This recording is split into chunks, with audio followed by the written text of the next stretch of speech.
All right, guys, it's time to stop having fun, and it's time to start watching this video about Uncle Iroh being a high value man, baby. Being a high value man. Why Iroh is the What's pinnacle. your deadlift? Super chatted Okay, what do you want? $1.99. I'm from northeastern Indiana, but that's okay. Okay, well, I don't even know why you'd say that. Okay, nobody that's watching the current video is gonna understand the context of what you're saying. You look foolish now. Anyway, this video is about why Iroh is a pinnacle of masculinity. Actually, I agree. Iroh he's strong, he's cool, he is attractive, you know. He works out, and he also is in touch with his feminine side, which is a beautiful thing. I think men do need to be a little bit more feminine in some ways, being more in touch with your emotional side, and allowing people to be, you know, able to move past bad things that they've done, growth, change. You know, beautiful stuff. So let's watch. Integrity. All right, start over. Integrity. Oh, that was the beginning. Patience. Authenticity. Humility. Humor. Strength. Wisdom. Love. It is rare to find all of these qualities present in a single character in any story. Yeah. It is rarer still to find them in a character who struggles, who suffers loss, who has to grow and change. Rarest of all might Yeah, his kid died.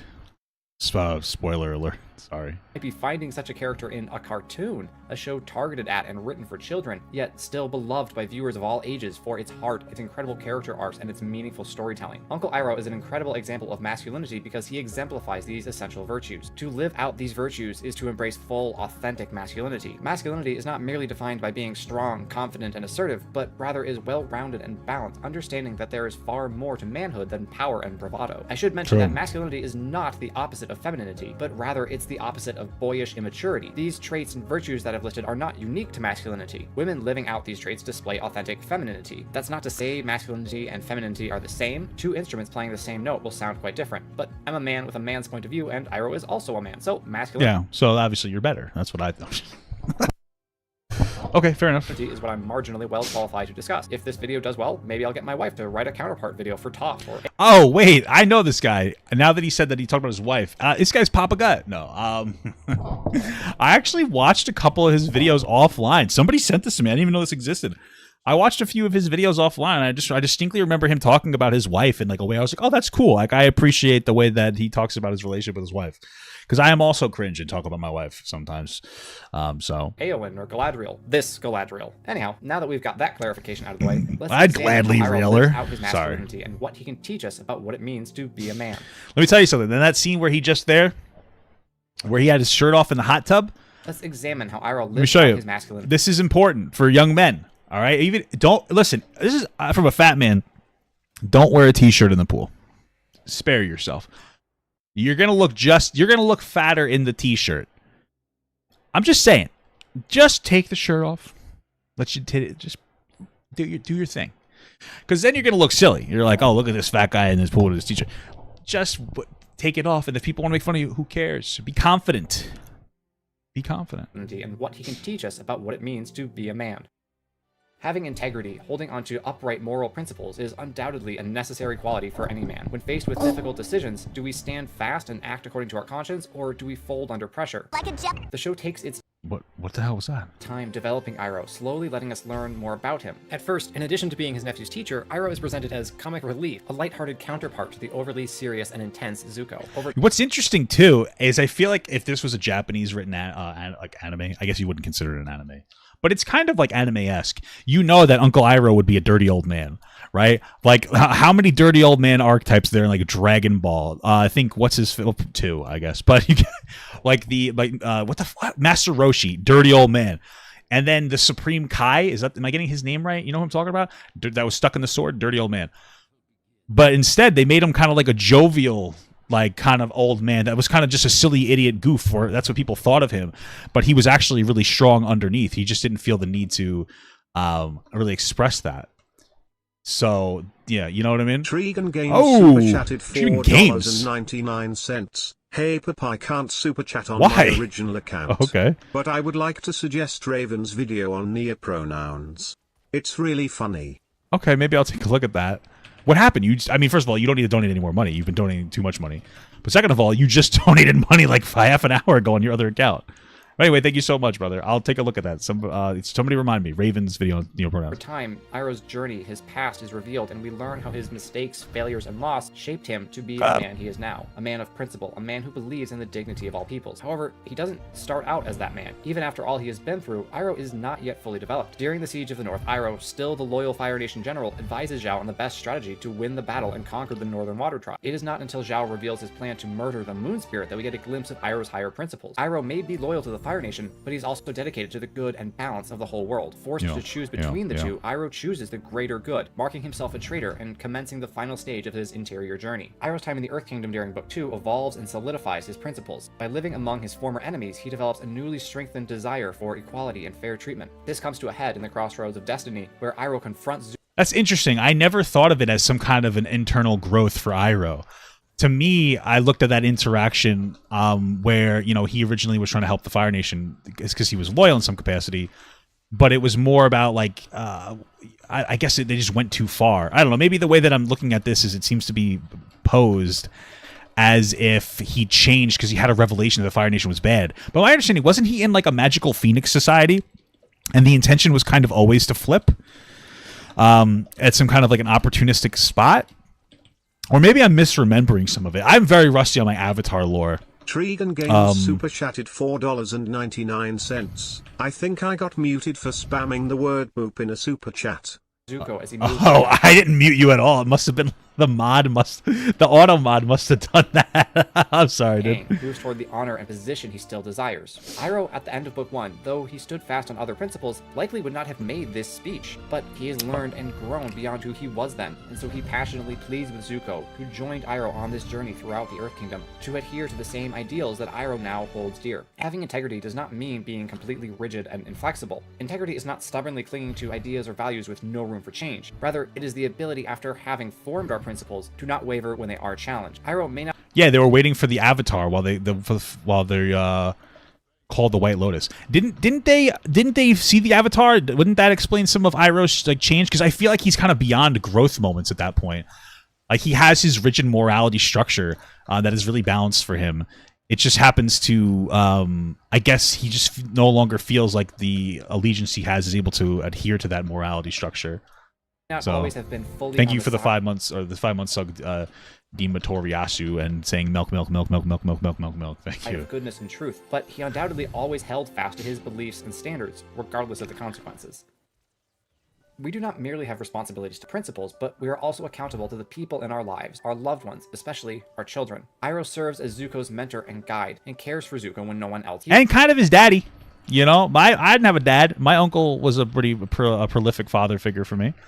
So I can identify with that, and this is one of those things, and I hate to go on a tangent, but we are active. We talk about manosphere stuff sometimes, and one of the things that really bothers me is this concept of like men don't want to raise other men's babies or kids, which is true, they don't, but it's like almost seen as inferior if you do, and I think that it's something very powerful about raising another person, like stepping in. Especially if that person doesn't have a father or a mother figure or something.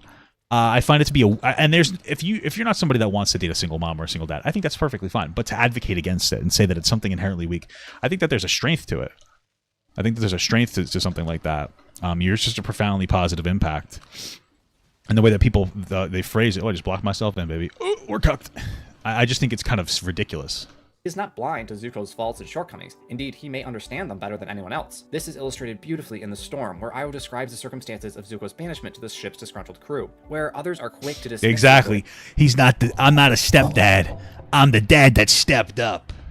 Is impulsive and reckless, which he most certainly is. Iroh knows Zuko's heart. He understands that Zuko is in need of growth and change, but also that he has suffered greatly and needs to be given time and space to become the man Iroh knows he can be. Iroh is loyal to Zuko. One could say that Iroh is grooming Zuko to be a better person. It's true. True to him. It's That true. doesn't mean he supports every reckless action or rash word of the prince, but rather that he refuses to give up on his nephew. Loyalty is not blind obedience or acceptance. It is the adherence to one's duty to another. Even when Iroh and Zuko are torn apart by Zuko's betrayal, his uncle remains loyal. He continues to hope that Zuko can find his way again. Iroh does not abandon Zuko, does not count him as completely lost, but rather takes up his fight in the only way he now can. The time they spent in the Earth Kingdom, living amongst, working for, laughing, and eating with the enemies of their nation was transformational for Iroh. As already mentioned, it allowed him to grow beyond his roots in the Fire Nation. But Zuko's metamorphosis was not complete, and it was morphin' rewarded by time. the promise of having his former life restored. This convinces Iroh that there is nothing more he can do for Zuko, not directly anyway. After having received all the wisdom and guidance his uncle had to offer, Zuko must now find his own way, and it is Iroh's job to simply be there when Zuko comes back, and to welcome him with open arms. But more on that later. Iroh's steadfast refusal to give up on Zuko. And Iroh got fucking buff. Look at this dude. All he did was fucking push-ups and shit, and all he was eating was goddamn apples. I don't even think that he had the energy required to recover from such a strenuous workout. But he managed to do it. He was eating bugs off the floor. Only explanation: this guy will do whatever it takes. This guy will do whatever it takes to be successful. You got to respect that. Shows us that loyalty is not a flighty thing to be given or taken away lightly. It is a conscious choice to stand by another, to support them and help them, because they need and deserve someone at their side. I can't think of a relationship that better exemplifies patience than that of Iroh's with Zuko. Patience is an essential part of Iroh's loyalty to Zuko. Despite his nephew's regular outbursts, flare-ups, and explosions of temper, Iroh constantly remained a calming presence for the hot-headed prince. Having the patience to serenely deal with his decidedly impatient nephew is one of Iroh's defining qualities. King Bumi's advice applies beyond the limited scope of earthbending. As Iroh explains to Zuko in Bitter Work, each nation, each cadre of benders, can learn from the other elements and the other nations. Dumbass. The patience and steadiness of the Earth Kingdom's people is a quality that everyone should admire and strive to obtain. The ability to wait, to slow down, to calmly take your time and consider your options before acting is necessary for true, well-rounded masculinity. Charging at your problems head-on may in fact be the solution, but only if all other possibilities have been considered and found less effective. It should never be done as an immediate gut instinct reaction. That sort of impulsiveness is a clear sign of immaturity. Consider Iroh's storyline during the Spirit World. When confronted by earthbenders, caught unawares and badly outnumbered, he does not immediately lash out and resist, as we can imagine Zuko would. Iroh endures... Yeah, dude, that is him in regulation of his emotions. But also, he's like a badass with a ton of options, so of course he's going to be able to like counter that, you know? Captivity until he sees an opening, then acts decisively and ferociously. His patience and compliance put the earthbenders at ease, and Iroh is able to exploit their lack of caution and engineer an escape. Or take Iroh's initial meeting with Toph during the chase. Upon sensing his movement, Toph immediately attacks, showing her fear and unease at being on her own, her immaturity and lack of experience. Iroh wisely does not respond in kind. Where so many, especially firebenders, might instinctually fight back, believing themselves to be in danger, Iroh takes time to... I mean, that's just an argument towards why people should like get fit and kind of work out and get into positions where they can control situations. Because obviously, you're much more likely to be calm if you feel like you have all the tools you need to fight back in any potential situation, or really just have confidence. Because the general situation for the rest of us isn't going to be we're fighting a fucking insanely strong child earthbender. For most of us, it's going to be a social situation where somebody's going to act very aggressively and disproportionately in a way to like wag their dick, and you're just going to be able to be you're above it. You know, you're not going to take the bait. Because you'll realize that like your priorities in life aren't going to be to fight some stupid asshole on the road that's trying to fuck with you, you know? Read the situation and act in a disarming manner. He absolutely could have fought back with some justification, and that would have been a tool for the ages. But instead, he lets events play out and soon learns that his attacker was no enemy, but rather a scared child in need of wise advice and a good cup of tea. Patience does not mean a lack of decisiveness, but rather an ability to judiciously decide when and how to act. Yeah. To truly be a man, you have to be true to yourself, to who you really are. Men are not soulless robots capable of powering through any situation without changing so much as a facial expression or experiencing a single emotion, nor should they aspire to such stoic heights. Men should not only enjoy things deemed manly by whatever society they happen to live in, they should be able to enjoy a wide variety of things, from flowers to art to tea, and they should be able to appreciate the beauty, skill, or deliciousness inherent in all of those. Iroh is so beautifully, wonderfully authentic. There's no better... King super chatted $5. I remember when he redirected Azula's lightning then threw her overboard, which is ironic because she threatened throwing the captain overboard. Well, I think that's just... I vaguely remember what you're talking about. And I also... there's also something to that as well, that even though Azula, was very capable and very powerful, which, by the way, is a good example of how... I think Avatar did a good job of showing very strong women or female characters in a way that didn't have to step on the male characters like some shows do, and they were all strong in different ways. Like, What set up not Katara, as annoying as she was like a good case of like being a traditional feminine woman who was very strong because she was like healing and she was very mothering. But then you have Toph, who was just strong as fuck, and Azula, who was crazy as fuck. That's toxic femininity, by the way. Azula's like my is fucking crazy. But even in that capacity, Iroh would have been able to take care of her. He could have actually killed her if he really wanted to. Let's be real. But I think that a level of him also didn't want to hurt her, because that was his niece. It's still so, and I think part of him, and almost maybe his flaw, is that he wants to save everybody, and he was capable of saving Zuko, but not Azula. At least I don't know what they did in the comics afterward. So maybe they did. I don't know. Example of his authenticity, of course, than his love of tea. I'm not suggesting that tea is widely seen as unmanly. It's quite common worldwide, and this also seems to apply to the world of Avatar: The Last Airbender. But I'm an American, and we tend to have skewed perspectives about all things we perceive as British. Anyhow, I'm I dead think as we can fuck agree right that now. a deep love of, maybe even an obsession with, a beverage that can best be described as hot leaf juice is not something we would expect from a fire-breathing general of the nation that is taking over the known world. I kind of would expect him, a fire-breathing guy, to drink tea.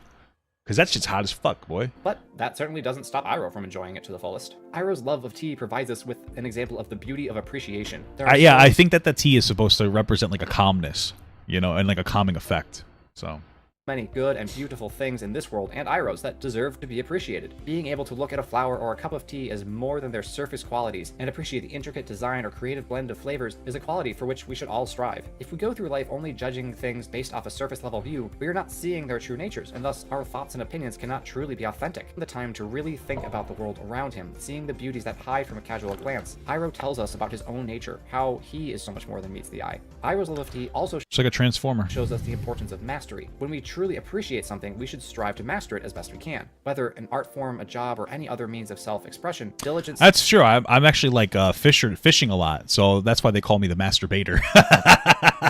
You get it? I'm just talking about jerking off. It wasn't even about fishing. I hate fishing. It's terrible. What a terrible hobby. It's boring. And one time I did a fishing trip with the Boy Scouts, and one of the people and the kids in the troop, he threw his reel out, and then the hook got caught in his eyelid. It went right through his eyelid. Not through his eyeball, which was good. And they had to take it out. And then I think that same day he got bit by a fish. Not like super lucky. A little unlucky, in my opinion. But study and practice cuts through cheap tricks and quick wins, and allows us to display something true and authentic about ourselves. By mastering the art of tea making, Iroh does not merely establish that he really likes tea, but also that he is a careful, patient, deliberate man who has spent years perfecting his craft. A man who can take the time to become a master. Just like the macaroni and cheese company did. Even in the perfected making that of craft. hot leaf juice shows he is not afraid to pursue his true passions and demonstrates a willingness to learn that is translatable to any area of study.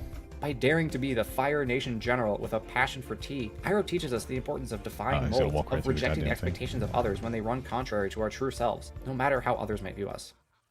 Okay. Humility is one of my favorite virtues to discuss, mostly because it's largely misunderstood. Being humble does not mean having a lowly view of oneself or disregarding one's positive traits. Having true humility means having an accurate view of yourself, having insight into your own strengths and weaknesses, your virtues and vices. To be humble, we have to reject bravado, overconfidence, and arrogance, yes, but at the same time, we must acknowledge our own abilities. In short, humility can be defined as having clear self-perception, having an untarnished view of yourself. We see Iroh's humility on full display during The Tale of Iroh. This short anthological segment of The Tales of Ba Sing Se gives us wonderful insight into Iroh's character. Though he's a man of great botanical knowledge, he doesn't shame the shop owner for not knowing where to place the moonflower. Iroh imparts his knowledge in a genteel way, lacking any pride or derision. His humility allows him to share what he knows in a generous manner, with genuine care and love for the world around him. Or consider how Iroh handles the would-be mugger with the poor stance. If he were driven by pride, Iroh would notice the man's ineptitude and immediately act, only desiring to demonstrate his superior martial proficiency. Instead, Iroh takes the time to calmly, and even sadly, note the mugger's ludicrous stance. He does not deride the man, he does not mock him. He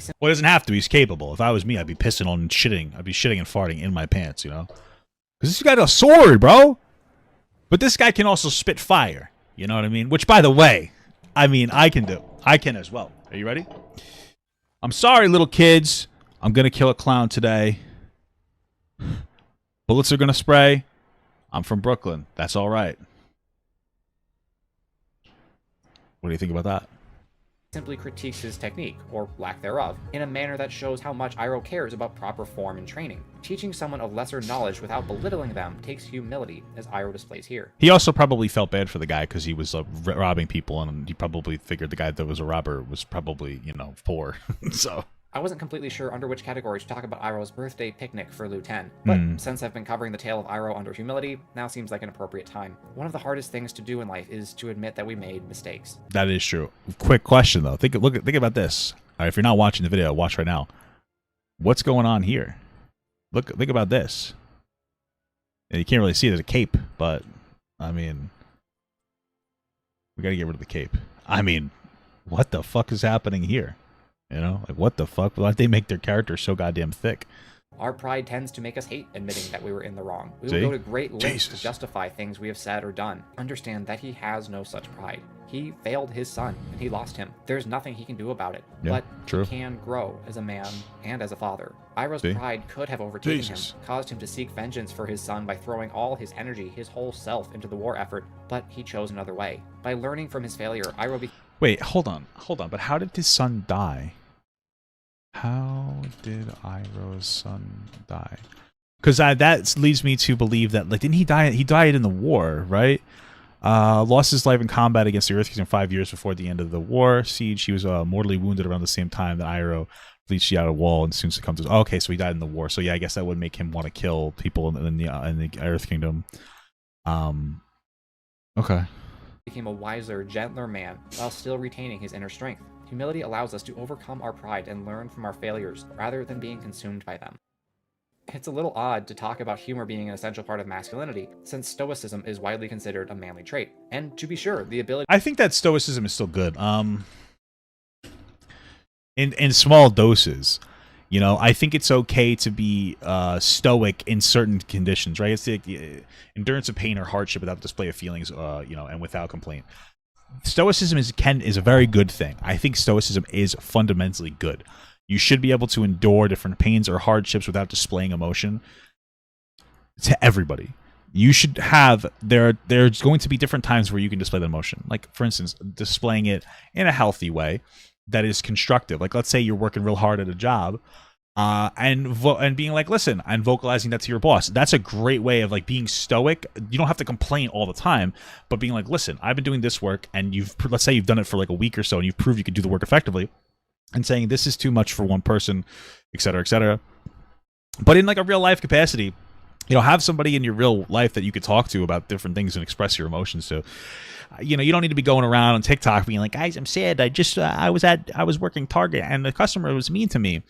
On the flip side, you don't need to be an asshole and, you know, try to cancel everybody for being mean to you at Target if you're the customer. Go bitch about it to your wife or your husband or your partner or your mom or your dad or your friends. You don't have to bitch to everybody, because I think that's a fundamental lack of like correct stoicism in the real world. We're so quick now to turn on our phones and bitch about everything on fucking TikTok. And like, I think that's part of it. Like, complain to your heart's content to your partner. Complain about the dickhead cashier. But you don't need to go on social media and try to cancel somebody who's just doing their fucking job. And they're a person too, and they might just be acting incorrectly because they're having a bad fucking day.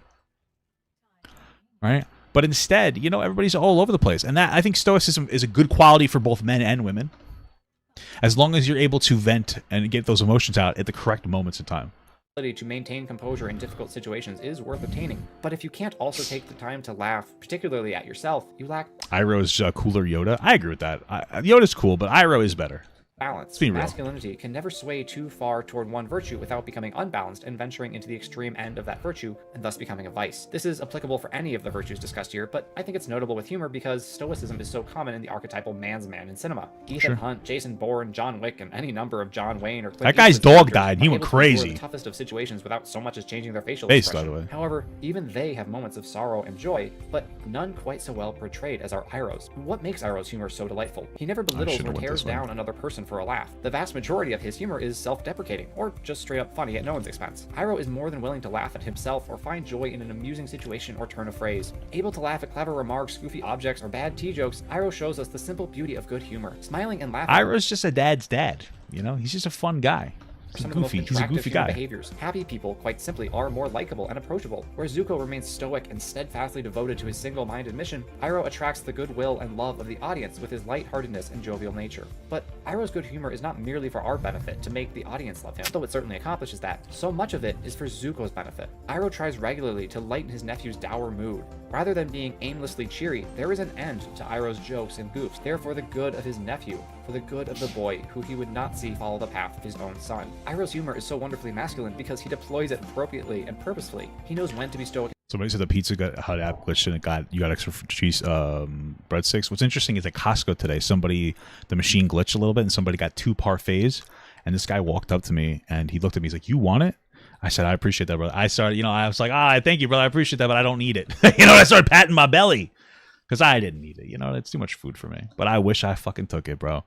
I had to turn it, goddamn. I gotta turn it down, goddamn it. Serious and when to wisecrack and smile disarmingly. There is balance in his humor, and balance, finding the golden mean, as we've already discussed, is crucial for the pursuit of the golden meme is true. Manhood. Now let's talk about how Iroh fulfills every man's dream of becoming an absolute physical specimen. True. He doesn't fuck bitches, though. I'm sorry.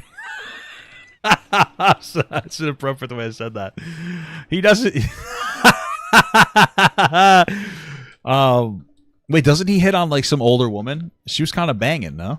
I don't remember. I don't really remember it.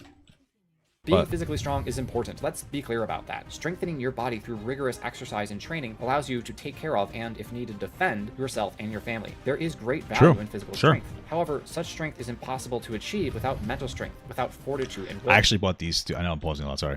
I actually bought these things in the mail. It's like these things you attach to the ends of your bar, so you can do like rack pulls with like I'm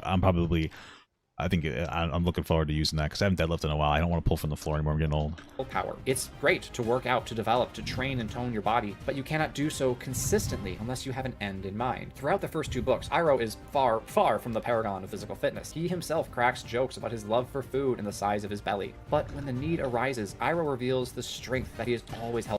It's the strength he's always held is that he's on fucking trend, dude. That guy's on goddamn trend. There's no... Oh, shit on my balls. That guy's on fucking tech. He's on tech fucking 9, bro. There's no way that you get that fucking butt. How does that go through that?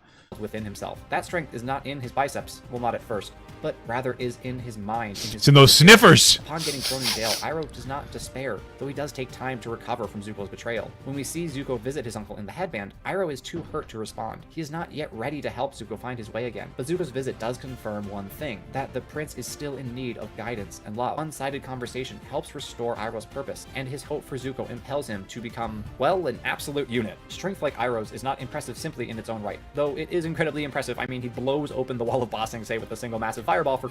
Well, I mean, does he need to be physically fit to shoot fireballs? I don't think it's... I still think it's a good idea, obviously, but... He's gonna just melted the bars the whole time? Couldn't he just made something hot enough? I mean, I guess they would have thought of that. They probably would have been like, these guys might melt stuff if they're also firebenders. Let's make them... melt resistant, probably, or, crying out loud, but rather because of what it tells us about the journey of the character possessing such strength. It shows dedication, perseverance, and self-sacrifice. One cannot obtain strength of body, mind, or firebending without bending one's will toward mastery. Iroh is a perfect embodiment of those strengths. His resolute, unfailing pursuit of what is good and true allowed him to become a man who could tear through metal bars with his bare hands, unleash waves of fire that overwhelm his opponents, and, most importantly, love Zuko in a way that allows him to see clearly and find his own path. Iroh's chiseled physique is not masculine just because it looks awesome, though it does, but rather because it shows us what we can be if the need arises and if our minds are sufficiently strong. Physical power without purpose is vanity, but when given direction, when needed, it unmistakably displays the masculinity, the dedication, fortitude, and perseverance of its holder. Very based. All of these virtues, however, are for naught if one does not have wisdom. What is wisdom? It is not merely knowledge, no matter how high the level of knowledge. Instead, it is the combination of knowledge, insight, and right judgment that allows one to act appropriately in a given situation. Wisdom is knowing when to be stoic and when to crack a joke. Wisdom is knowing when it's time to be patient and when it's time to strike. Wisdom is understanding the power of physical strength and of a gentle word, and using one when the other wouldn't be as effective. Wisdom is a deep and accurate understanding of oneself, of others, and of the world, combined with the ability to discern how to act based off that knowledge. If you polled fans of Avatar: The Last Airbender to define Iroh with a single trait, I'd bet good money that wisdom would be at the top of the list. Iroh displays wisdom in practically every scene he's in. By imparting kindly words of advice to Toph, by teaching Zuko the importance... I don't know if you said this specifically, but also wisdom, I mean, you really can't call on to wisdom and without like kind of an intense amount of life experience. You know, you need to have a lot of life experience to be able, because you know, a lot of them is just like based off of anecdotes, like different ways that you've had. Jesus Christ. You know, different ways that you've experienced the same things in your life that you can recall upon, and that's why it's difficult for a young person to be wise, because they don't usually have nearly as many experiences. Importance of balance, and by admitting to Aang that he doesn't always have the answers, Iroh demonstrates that he is an astute, experienced teacher who is also smart enough to admit that he's not omniscient. It's hard to pick out examples of Iroh's wisdom that I haven't already covered under another virtue, and that's kind of the point. By exercising patience when captured, Iroh demonstrates wisdom. By knowing when to step in. Yeah, why would you even think that he could get held by bars? Like, I don't get that. You know, this guy's got fireball powers. These guys seem kind of stupid if you think about it. And prevent Zuko from doing something rash. Iroh shows proper judgment. I got a humbly rash. Accepting that My Ozai, balls. the man who stole the throne of the Fire Nation from him, is not his to defeat. Iroh displays superior understanding. Iroh is so admirable, is such a paragon of masculinity, because after a lifetime of experience, learning, and failure, Iroh has grown in knowledge, strength, humility, and virtue of every kind, and he acts according to what he has learned. He has piercing insight into others and himself, and so is able to direct Team Avatar as they struggle to know their destinies without Aang at their side. This scene, on the eve of the war's final battle, is when we get to see Iroh in all his wisdom, no longer hampered by and stronger because of his failures, fully devoted to the mission he now knows is his to take on. I would be remiss if I did not cover the scene prior to the one I just mentioned, in which Zuko and Iroh are finally reconciled after Zuko's betrayal during the Crossroads of Destiny. It is an incredibly beautiful, touching scene that shows the growth of both characters and their bond in a way that can hardly be watched with dry eyes. Iroh's unconditional love for Zuko is overwhelming. He forgives and embraces Zuko, not because he wasn't hurt by his nephew's betrayal, but rather because he is overjoyed that Zuko has grown to become the man Iroh knew he could be. Iroh shows us the truest meaning of love, desiring the good of another. Throughout the series, there is nothing Iroh has wanted more than for Zuko to find his way, to be more than a loyal servant of the Fire Nation, to be true to himself. Everything Iroh does is in service of that love. His wholehearted commitment to the good of Zuko, his adopted son, is constant and unwavering. In loving so purely and deeply, Iroh lives out his authentic masculinity to a level rarely matched in the world of fiction. I hope you enjoyed watching this video as much as I enjoyed making it. I did enjoy it, and I like the aspect of it is that even as you get older and you experience more things, that you still have like a little bit to learn. It's such a weird thing, you know. I remember talking about how every day I would get older. Of course, well, no shit, asshole, right? But I would, you know, year after year, I'd be like, wow, I've grown a lot this year. I've grown a lot this year, and that's been shrinking as I've been going on. But there's an interesting thing where like you almost peak in some way of, you'll never always know everything.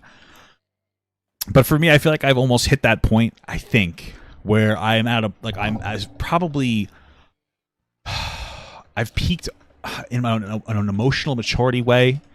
But at the same time, because I've peaked, I feel like sometimes I can get arrogant in because I've realized I've peaked, which puts me back in a state of regression. I don't know if that makes sense. But I don't know if that's weird. And so one of the things is like always kind of just trying to stay stable. Maybe everybody has a different experience with their situation, I suppose. So maybe that's just like me. Maybe I'm just kind of an asshole, and I'm just communicating that. But I don't know. Yeah. Please drop a like if you want me to do more such videos, and leave your suggestions for other character profiles I could do. And as always, thank you so much for watching. Okay, beautiful stuff. No, you haven't had a kid. That's actually a good point. You know, I haven't had a kid. You're right about that.